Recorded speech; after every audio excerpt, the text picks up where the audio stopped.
Hello there friends, Steve here. I'm feeling a bit down today. The last few days I've been feeling down. Something that keeps coming back, I'm sure you can all relate, in such a mad society. Just trying to work out what is it that I can see that other people can't see. How can I how can I how can I get them to see the way I see so they can lose a lot of the fears and lose a lot of the suffering and get a lot of clarity to be able to move forward? How can I see that? How can I find that and say it? And I feel like I'm drowning when I when I try too long. I feel like I just can't get any more air, and so I thought I'd tell you a dream I had, because it always keeps coming back to me as like a very figurative thing, and I think you can all relate to it.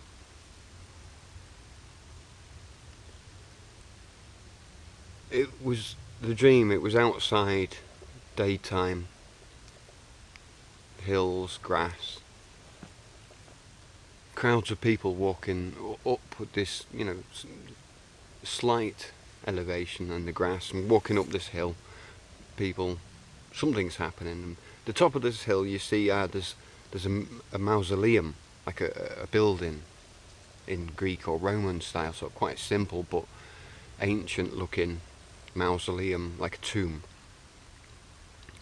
Quite big, and on the top it was like a flat plateau where people were standing, and there were some figurines and things, and there were steps going down, and there were steps going up each side, and the steps that went down above the wall at the back, there was like two doors where you could hear people saying, pointing to these doors and saying that's where the bodies are. So, as it being a tomb.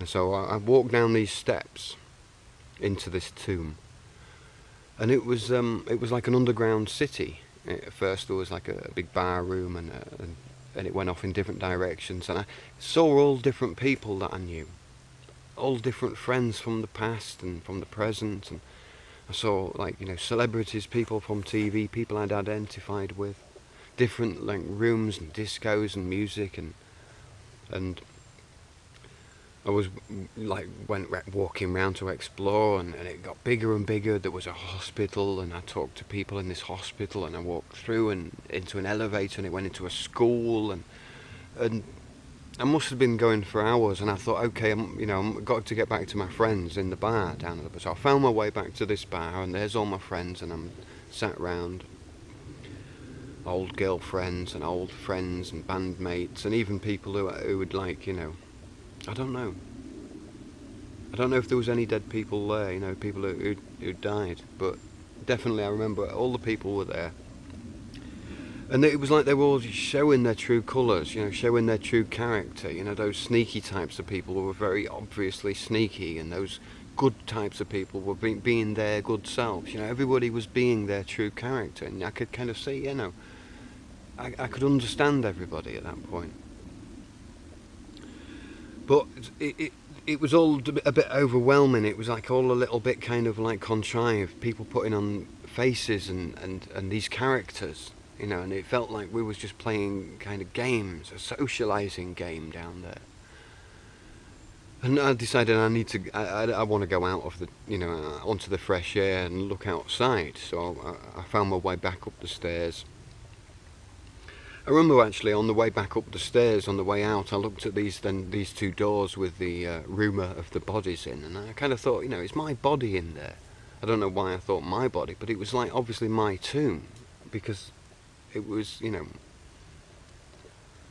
and I tried to climb up to this body thing, but it was just too high, and you couldn't open the door while you climbed up, and so I decided to leave that and just walk onto the platform at the top, onto the plateau, and look out across the lands. And I got up onto this plateau, and there was other people there, but they sat and walked away, and I stood at the edge of this plateau and looked out, and I noticed the sea, the ocean, was out there, and there was a few other people stood next to me, and we was looking how the ocean was coming in, and it was getting higher, and then it got up to the edge of the plateau, up to the feet, and you could see it was like coming over onto the plateau, And some people started to step back then and go because it was getting wet. And I turned around and noticed that everything had just suddenly become water. And I was standing on the water. And I turned back to my side to look at, and there was just one man standing there, a black man. And he was standing and looking at me and smiling. And it was like, hello brother. You know, I had such a warmth about this man standing there. And I felt calm, and then I was like standing on the water. I was thinking, am I still standing on this tomb, and where are all my people? And I suddenly realised all my friends are down there under the water in the tomb. So I dived down under the water, and I could see everything, you know, below me, all like a bird's eye view. And I was swimming around under the water, holding my breath, trying to find the tomb, trying to swim back down. And I could see the people, and I was shouting, and I couldn't speak and couldn't get any. I had to go back up for air, and I kept going back up and down until I awoke, gasping for air.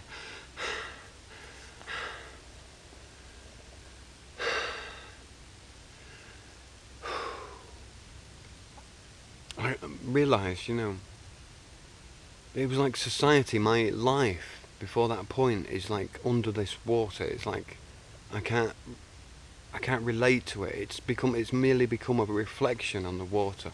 The whole system, all of the laws, all of the rules, the idols, the acts, the media, the governments, nationality, all of these concepts. The the concept of law. You know, if you really, really think about these concepts, and not argue is or was or are, you know, it's all this, oh, this is that is that, I have proof. If you just like realise that that's all underwater, and there you are, you're not walking on the water, you just simply cannot even get down under that water.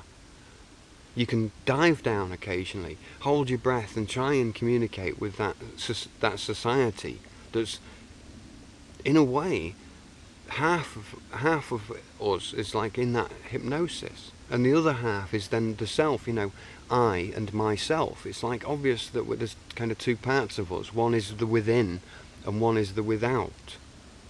You know, it's this, and so we have to see each other mutually and say, okay, how does he feel? How does his right feel? And how can I apply that to my right? And how does his left feel and her left feel?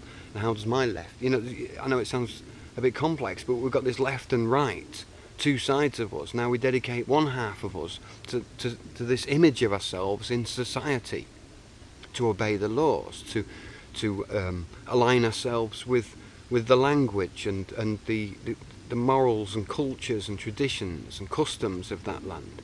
We become those cultures and customs. We become the language.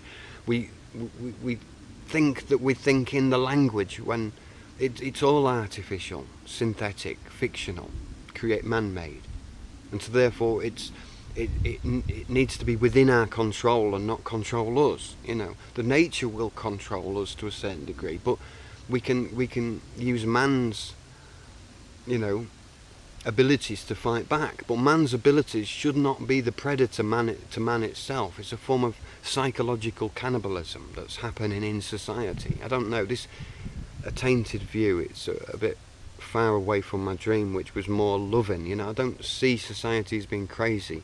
I just see us all as having a life underwater, where you have no breath, where it's like your name. You have to go and be your name, and then come back again, but your name's still there. People are still using it, talking about you, you know, thinking that they know you better.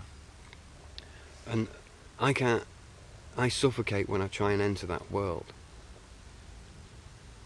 So to a larger degree, I don't really care about what people think, because it's all underwater. I don't know if you can relate to that picture of, you know, that society has been like, you know, this sea of information. Call it madness, call it whatever reason, but it's a sea of information. It's too complex for one human to comprehend, one mind to comprehend. So to try and go down into there and make any kind of sense of that, and is that, eat that, drink that. You can't drink it all, you can't know it, you know what I mean? And so you're left kind of like on the top of the surface of reality, thinking that language is not the answer, culture is not the answer, nationality, all of these conceptual things become burdens, become stupid notions that cause us to think that we own things, or things belong to us, or we have some extra rights, or think that we're like, got high status. All of this means nothing to me. And I know a lot of people walk around maybe talking about me and how I'm a loser or whatever, but they don't know me. They don't know my potential. They don't know the potentiality that our kind of people, we have lingering. They see us as losers when we're really, kings and queens, superheroes. I don't know, man. I'm trying to use words, but words don't work because words are man-made. We were born into words, but people can't even get that aspect, because people are like down there, under that surface. And I don't know what happened to me, but I can't breathe underwater anymore.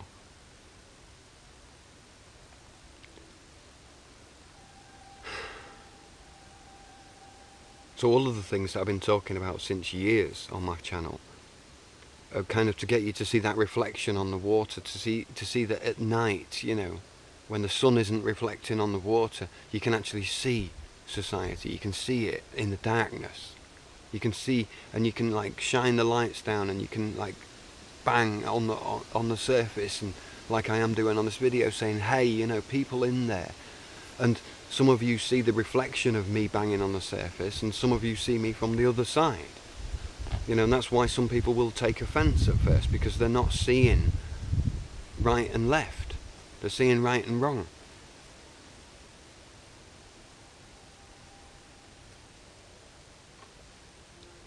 So maybe that sinking people is just trying to rescue people from drowning, or trying to rescue myself from drowning, I don't know. But maybe you get a similar feeling of living in this society, and having transcended as well. Like, I don't live in fear. I know that a lot of these like big world crisis events are actually not really as bad as they say, or even totally prefabricated. And I don't want to even argue about, that I feel, angry about being tricked. I don't, trickery, it's all a part of life, it's a jungle. We can't be born into a system and expect it to be great and everything. But all the same, man's tricking man. We shouldn't, it's kind of, like I said before, it's kind of a cannibalism when we start eating the knowledge of each other and taking each other to be knowledge. He is this and she is that, and then defining each other that way, and then that's all that life is. Then it's just our perception, our conclusion of each other. There's something badly wrong with it, and I say fuck it. I don't care. I feel it all that already just by saying fuck it. That sinking feeling's just going a little bit. I'm not saying that's the right method, but let us know what you think anyway. Thanks a lot for your time and your patience, and I don't want this channel to really be my, like dumping ground for my emotional baggage or anything, I think there's a lot to be learnt from us looking at each other's, baggage. Alright then, thanks a lot for watching, see you later, cheerio.